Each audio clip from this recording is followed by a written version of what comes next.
Welcome to the Thoughtful Realtor Podcast. I'm Connie Chung, and today I am beyond excited to have Kiki from Kiki Design Studio joining us. Kiki is a fabulous interior designer based right here in LA, and she's just known for creating feel-good spaces and really truly embodies that mantra of feel good spaces and feel good you. And I've had the privilege of working with Kiki, and I feel so good in my home, and it's just, we have so much to talk about. And it's been such a rewarding experience to be able to have worked with Kiki and also to recommend her to Willowmore clients, friends, and even family members. She brings such a unique creative touch and a level of passion and just warmth in every project that really makes it stand out. So in today's conversation, we'll dive into Kiki's design process, the growth of her studio and interior design company, and plenty of insider tips on how you can transform your own space into something that feels like home.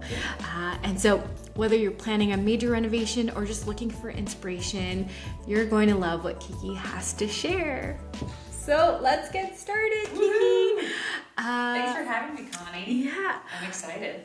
So excited to chat more with you, also because I feel like even though we worked on our project just a little less than maybe 2-3 years ago, it feels like I've known you for so long and we've gone through so much. We did. Like we've gone through the ringer together. We survived. But before we get into that, let's take a step back and tell us how you got started with Kiki Design Studio and what inspired you to delve into the world of home design. Yeah. I feel like I have to go really far back. Since I was a kid, my spaces around me, I would just move or turn upside down or inside out or just kind of have just creative liberty in any space in my house that my parents allowed me to. They allowed you to, that's amazing. Shockingly. From a very young age. And I remember when I was in high school, she let me start like moving the living room around, and she'd come home and just be like, okay, I'm just gonna let her do this. And I tried one time to like bring a bougainvillea like trellis inside to create like a indoor plant wall. Oh. Didn't go very well. Yeah. But did you get poked? I did, but she allowed me to do it. I tried, I failed, but I learned. So from a very, very young age, I always was like moving and tinkering in my own spaces. So I think the bug was there forever. I went to FITM for interior design, and then I also went to art school many moons ago, and I actually started working with an interior designer at that time, but stumbled into set design for film and TV for many years, and that led me to unintentionally opening an art gallery. Yeah. It's so cool that you did that. Yeah, from all the set design and stuff, and I was always painting on the behind the scenes for years, and also helping friends and family with their homes. So it was kind of always lurking when I stepped away from like interior design in a more like linear way. But back in 2018, Dan and I had purchased our first house that we got to build from the ground up, and that really kind of brought me back to interior design in a way that I was always kind of doing, but never, I had left making it my career many years before, and that like just re-inspired me to like take the leap back into it. So it was working on your own project that really solidified making a career out of it. Yeah. And kind of putting to work all of the different experiences you brought. Yep. Oh. Yeah. And a girlfriend of mine, she had bought a really great townhouse, and she was like, come help me do this. And I helped her do it, and she looked at me and she was like, why are you not doing this again? Yeah. And I was like, I couldn't find an answer to that, to say why I wasn't. And so I was like, you know what?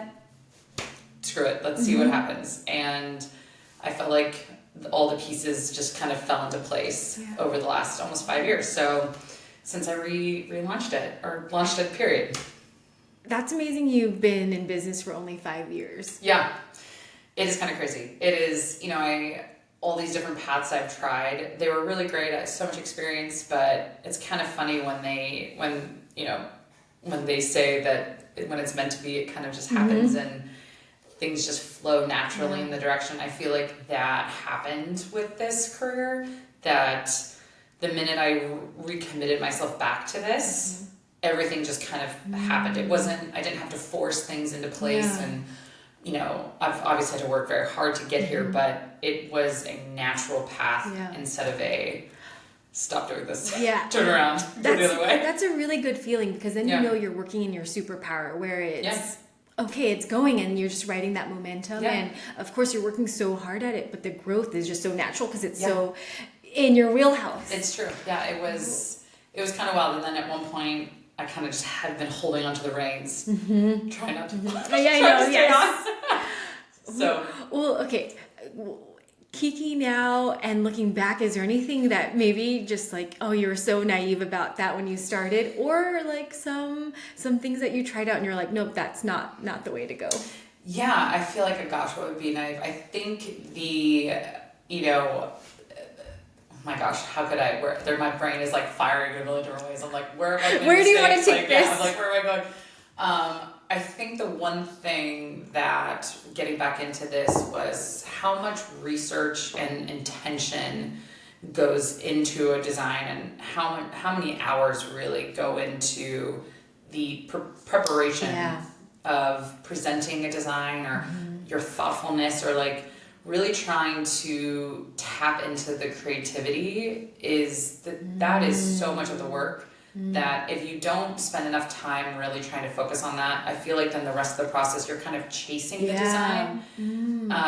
So that's definitely been something I've learned, is like trying to carve out, be intentional all the time. But that's also been, and ironically, my biggest challenge, because running a business, there's so many business elements to it. There's, we do full project management, so there's so many logistical elements to this job that don't tap into my creative brain at all. So it's, I'm constantly straddling this line of like needing to be creative, but then running the business, running a project, running the logistics. Oh yeah. And that is where I think some of the pinch points often find themselves emerging. Yeah.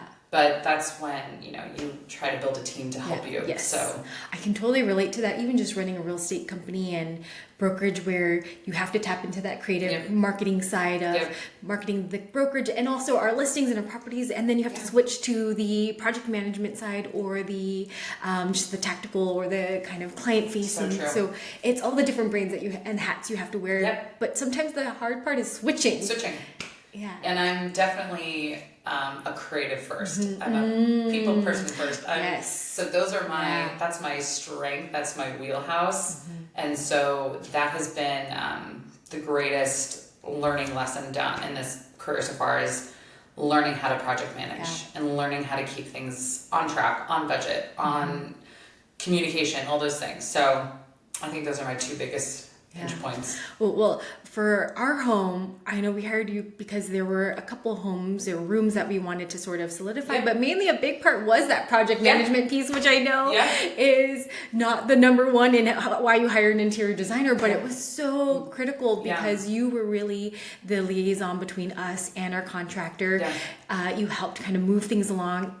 You helped us ensure all of our wild ideas or vision really were cohesive, because we liked so many aesthetics. And just to hear from an expertise of like, oh, did you consider this? Or I remember the first day you walked into our house, you're like, before I even had the job. Before you even had the job, you gave us so much insight and value that I was like, we should hire Kiki. We already got our money's worth in that one consult. Oh, I know. I was in here. I remember that too. I walked in and you were wanting to open up this wall, and I was like, have you considered?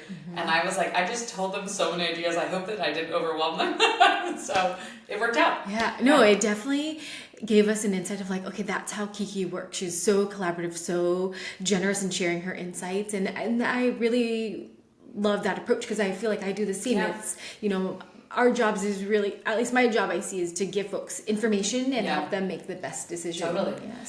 Yeah, I think is one of the things you asked me to think about, is also like, how do I incorporate being collaborative with my clients while still maintaining like the ethos that I identify as like a designer and that I've cultivated.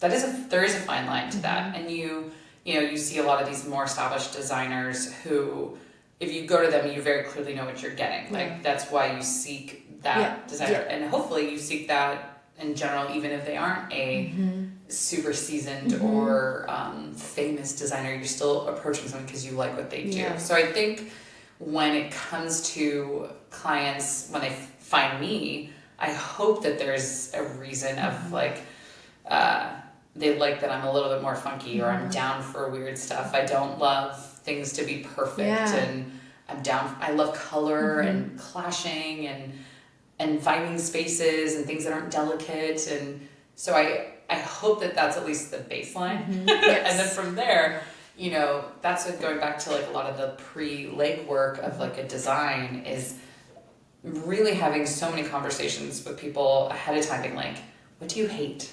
What do you love?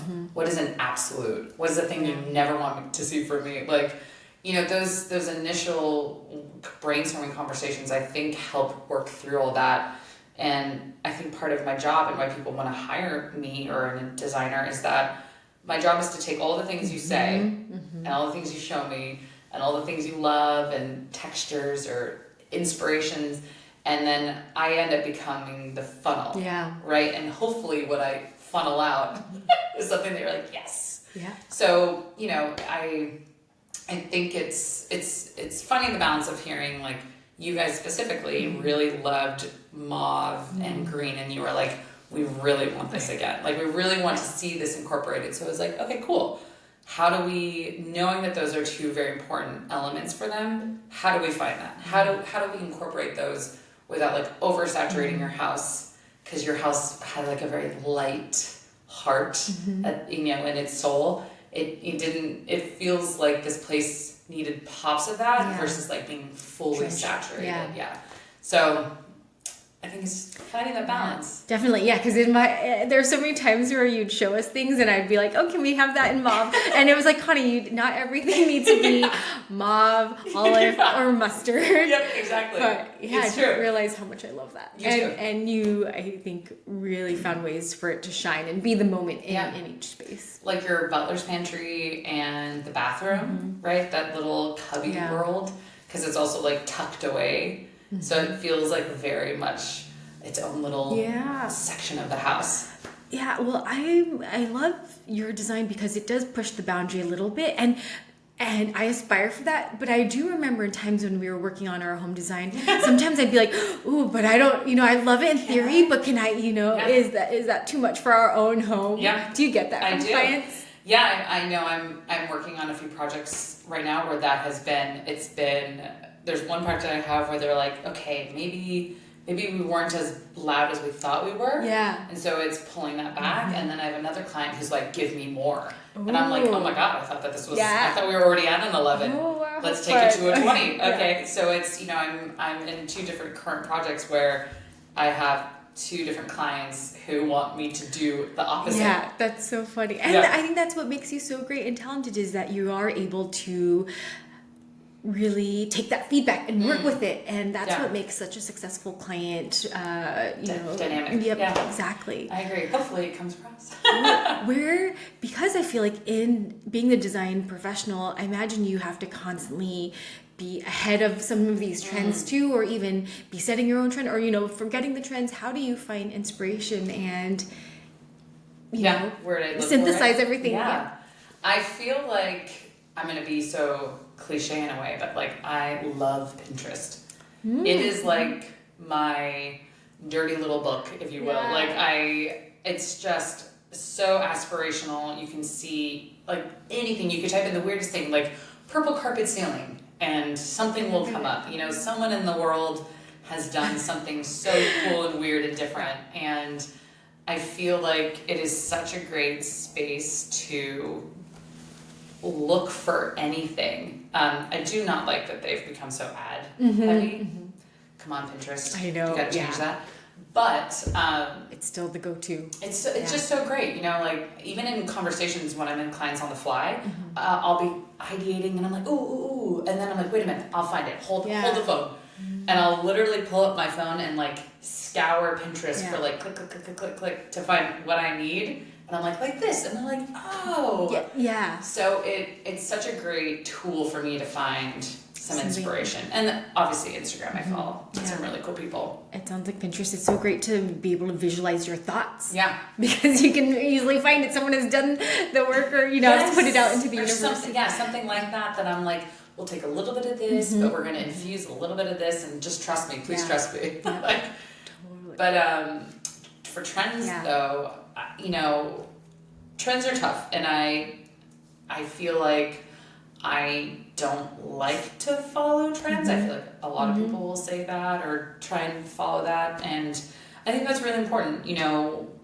I think it's really important to stick to something that feels good in your heart, and whatever that may be. So right now, if it happens to be cane, sure, then let's lean into cane, or maybe you love blush, and let's just,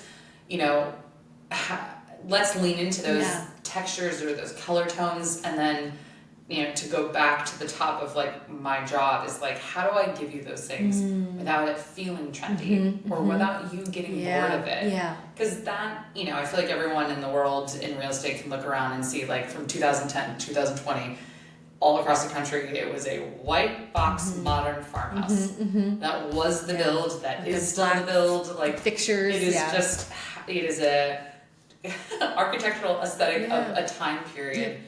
And then everyone's kind of like over it. People are looking to infuse more character or something that feels a little unique or different. And so, I'm so mindful of that when it comes to designing spaces. And again, even with your home, we infused color, but in like a really, I think timeless way.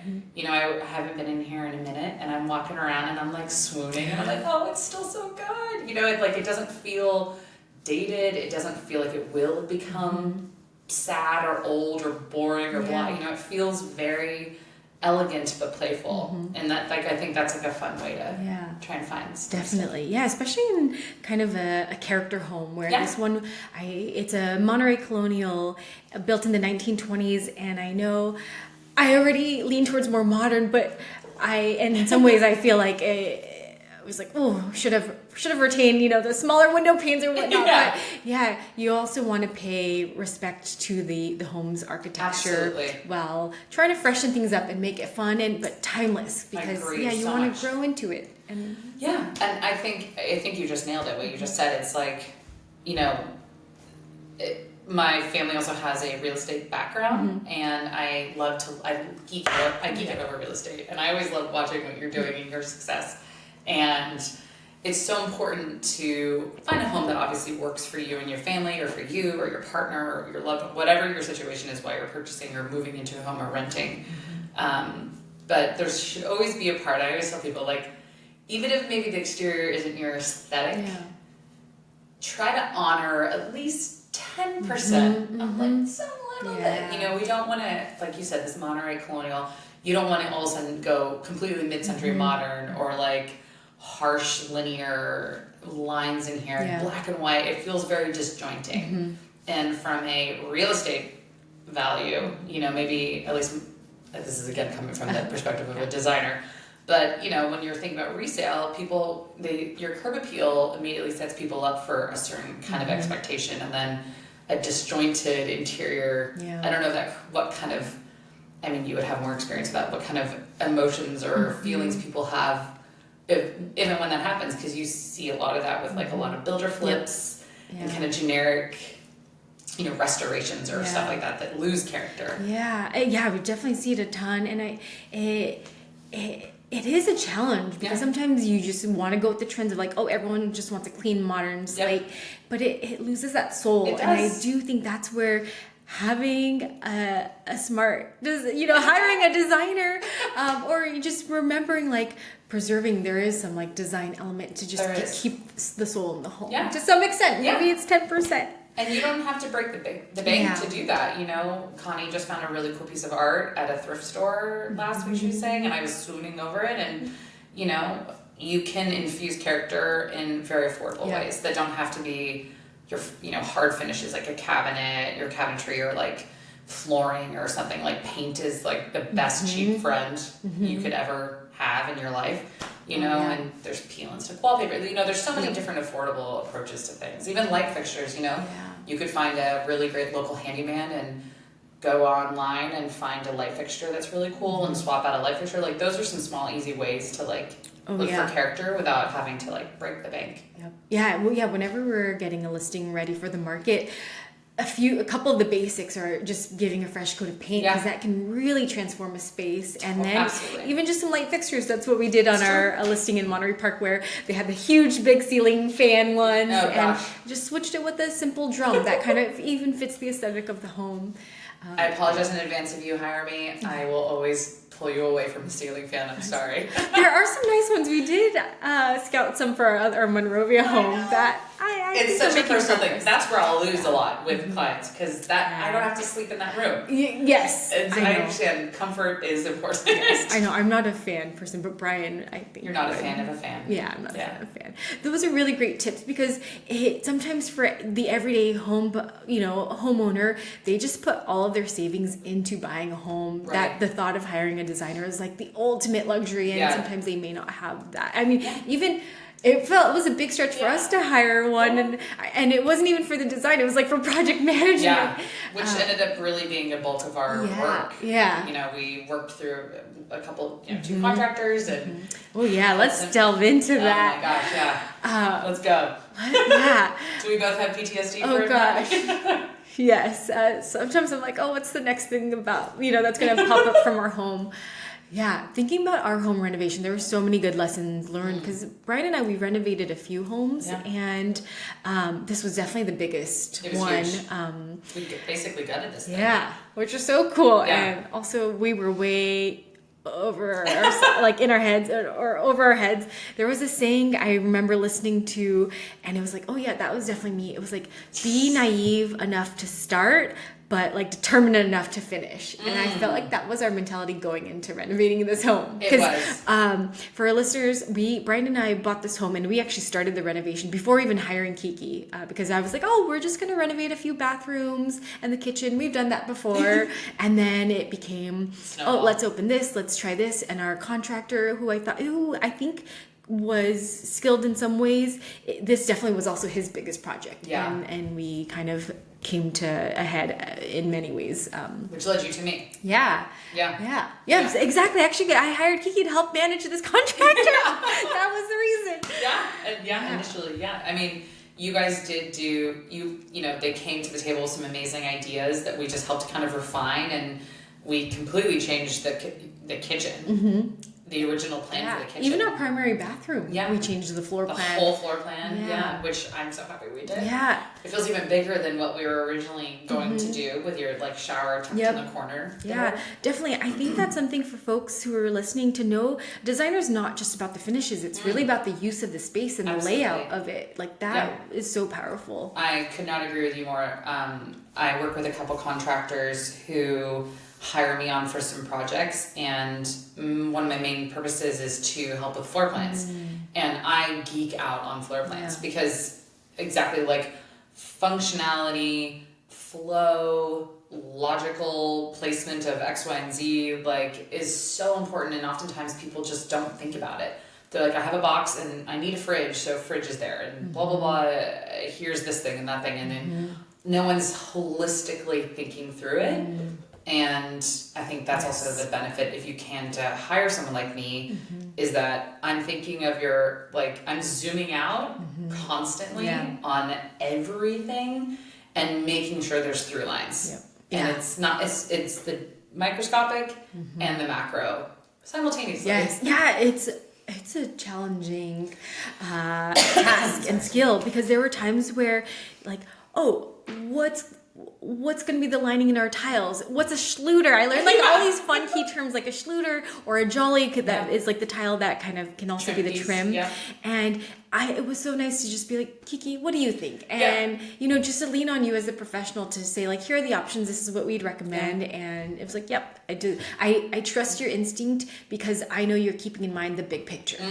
Thank you. I appreciate that. It's, again, with your project, you guys it did become so many different avenues, and keeping, again, the mauve and the green and the blush and those mustards, all these colors that were your hero colors how are we plopping those through, right? So it's like, we were really intentional, like in your primary bathroom, like we saw that in your flooring inside your shower floor, right? We did the really cool blush, and then your formal living room, we did the ceiling in a nice little touch. So it's like these subtle pops, but it is that through line. Oh yeah. So we brought Kiki in actually midway through our project, which I know is not ideal because we had some designs already in our head.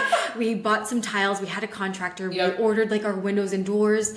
So I imagine that was a big challenge for you to work with what we had going on. Curious for you, like what was the biggest challenge working with us? And yeah. Honestly, you guys were a dream, and I'm not. Just You do not I'm need on to your say podcast, that. I promise. You do not. No, it's, you run into. I mean it very, very genuinely. You guys were so. We had. I felt so bad for you guys during the course of this project because you were already delayed. You were already dealing with the different setbacks and struggles, and when we had to work through that first contractor, we later then found a lot of the shortcomings of his work in terms of like he didn't connect the pipe to the main in the city, and then we had the backup overflow in your primary and had to trench your front yard because they never connect the sewer line, and so it was considering you guys had one blow after another, you guys kept such a positive.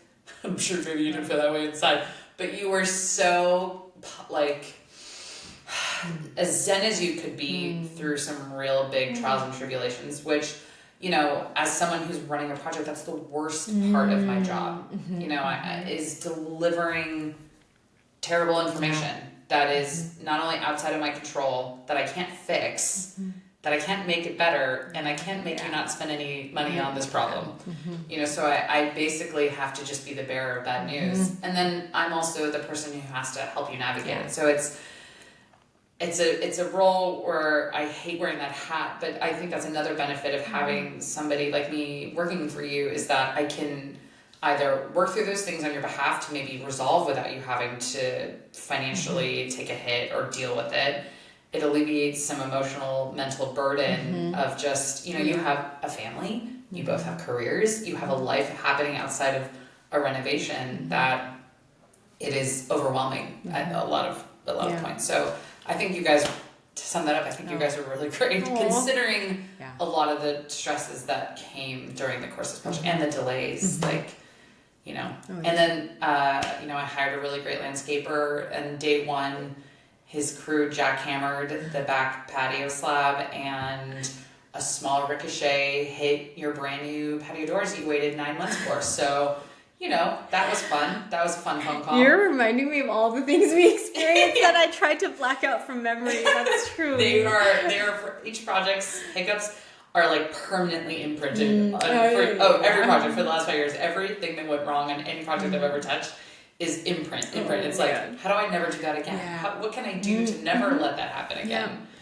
That one was a new one. Yeah, we did. That one was a new one. Yeah, rock hitting and brand new door. Oh yeah, that was tough. Shattered. Yeah. Everywhere. Maybe you can insert here a picture of the shattered glass. Insert the image. I know there's some good photos we'll have to add into this.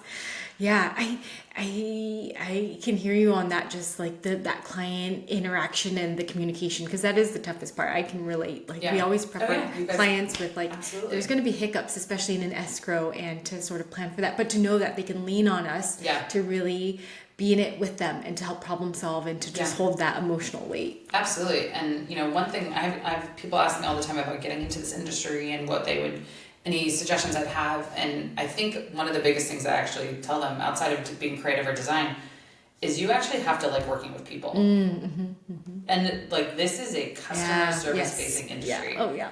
Period. Hands, hard stop. Yeah. And if you are not someone who enjoys that or can take that on, because it is it's something, and like you can thrive on it and enjoy it, even in its struggles, or it can really weigh you down. It can. Yeah. I hear you on that. Yep. For someone about to embark on a home renovation, or thinking about just like revamping the design of their home, what's the biggest tip you have to making it smooth and successful? Call me, email me. Kiki is great, very responsive. Yeah. Besides starting with me and Kiki Design Studio, I think writing out your must-haves, your maybes, and your maybe like your dream list, and really categorizing those elements and, you know, ranking them, understanding maybe the financial impact that they could have, and, you know, that could give you a really great scope. So like kitchens and baths always are going to be your most expensive thing to really gut and start over with, especially if you're removing plumbing or you're moving electrical. Like, that's some of your biggest costs. So, you know, if you want to do a full gut and that's in your scope, then understanding time, and if you're going to be living in this space, you know, during this time, which can be very stressful. If you are a family or an individual, like, it can still be very hard on your life. So I think it's categorizing what's important and breaking those down into 3 tiers, and then really looking at, I'd say probably your overall budget, right? Like coming up with a budget. And then also depending on where you are, one thing I do on every site walk or visit with a new client is hearing their needs, hearing their wants, but also understanding, like, is this a long-term home? Do you want to make this an investment property? Are you looking to sell within a year or two? Like, are you just trying to tweak some things for sale to put this on the market? All those answers help me give you back my feedback. So if this is a forever home, like you guys, I'm like, this is the time to spend that money if you can spend that money, or to make those long-term investments that you don't want to come back and revisit, because then it becomes more expensive. You had your walls open, all these things. So do it right at that time if you can. If it's something you want to turn into an investment, I'd be like, let's be smart about the finishes. Something super durable, quartz. Let's look at floor and decor. You know, don't spend your money on things that you might have to maintain or that can get abused by a renter. You know, so it's all these different lenses that I would have this initial conversations with somebody who's looking to start a project. Ooh, talking about numbers. Can you throw some rough numbers of what people can expect on, say, a typical bathroom remodel or kitchen, and what to also factor into, like, general for design fees? Because I think some people may not even want to reach out to designer because they're like, oh, I don't, How does it go? But that's a great question. You know, it's the I'll start with interior design fees. Like, they can range, if you start with a really new interior designer, between like $75 an hour up to like some of the top are like 300 plus, right? So, you know, depending on where you are and where you're at financially and who you're seeking, that could be like it's fairly large range. Some designers charge like a percentage of your total budget.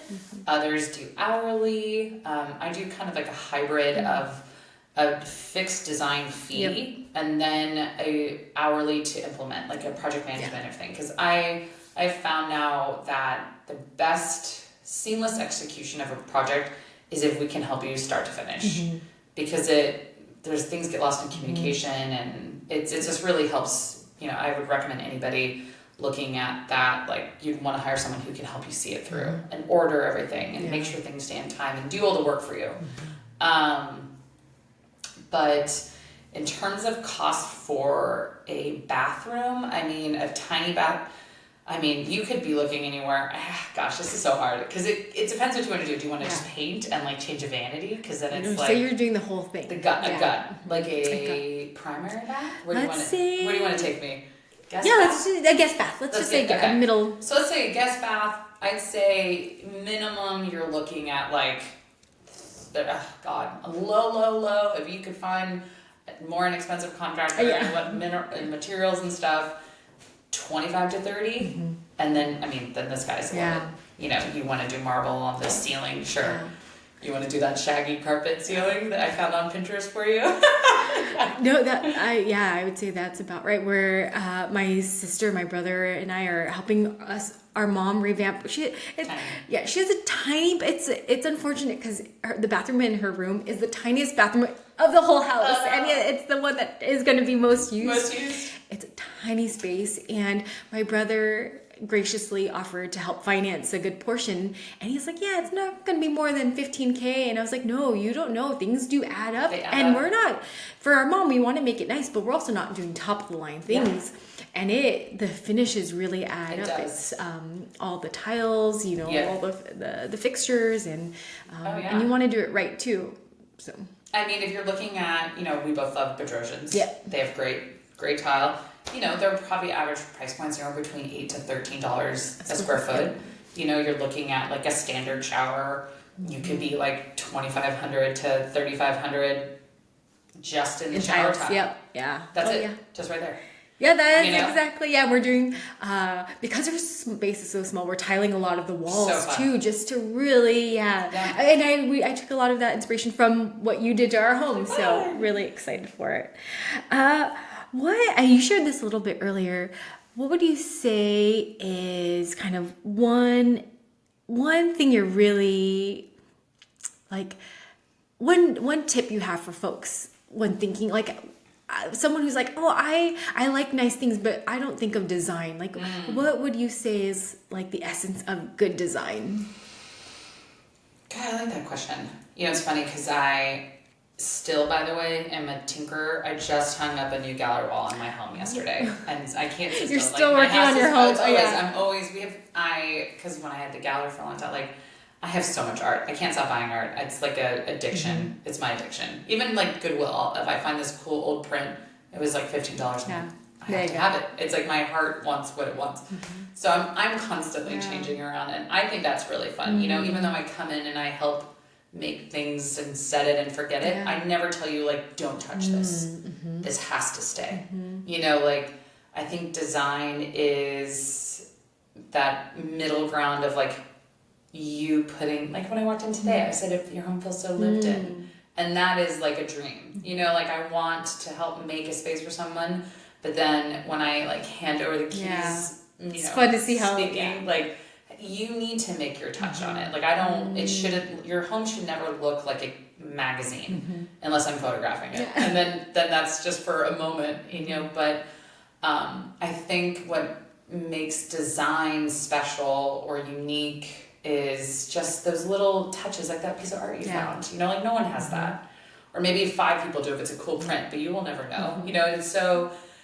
It's so special to you, and I was so drawn to it when I walked in. So I think it's finding those things that are unabashedly you, that I also go into with each project being like, what do you have? Like with all the art you had, I was like, show me what you have. Like what have you collected that is important to you that we can draw inspiration from or put throughout your house, and I can't duplicate that. That's something you've already done that legwork from your travels or from your random thrifting and stuff like that. So I think the biggest piece of advice I could give, or the biggest design thing for me, is like, don't be afraid to be different or to like add the things that mean something to you.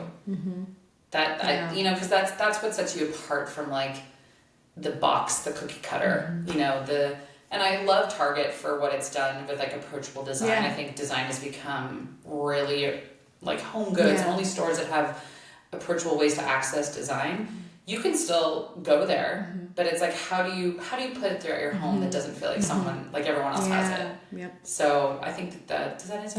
Definitely. It's adding your personal touch to the space, and because it's so easy to just buy something and think like, oh, that's good design, but it's really incorporating kind of your own personal belongings that make. And I think it's cool to be different, and I couldn't stress that enough. Like, don't be afraid if you find a really weird sculpture or a weird object or something and you put it on a bookshelf or your coffee table. Like, that's the stuff that is cool and fun. And I think that could be, to me, that makes the design space, the different stuff. I love that. So where can folks find you, Kiki, if they want to get in touch? You can find me on my website at kikidesignstudio.com.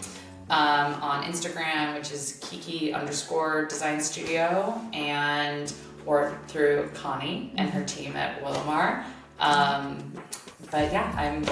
We're always looking for new clients, and fortunate enough that we have some amazing people we get to work with. So Thank you, Kiki. It's so wonderful to hear your insights. It's been a wonder to work with you, and I know so many of our listeners will love hearing this episode and take lots of great nuggets.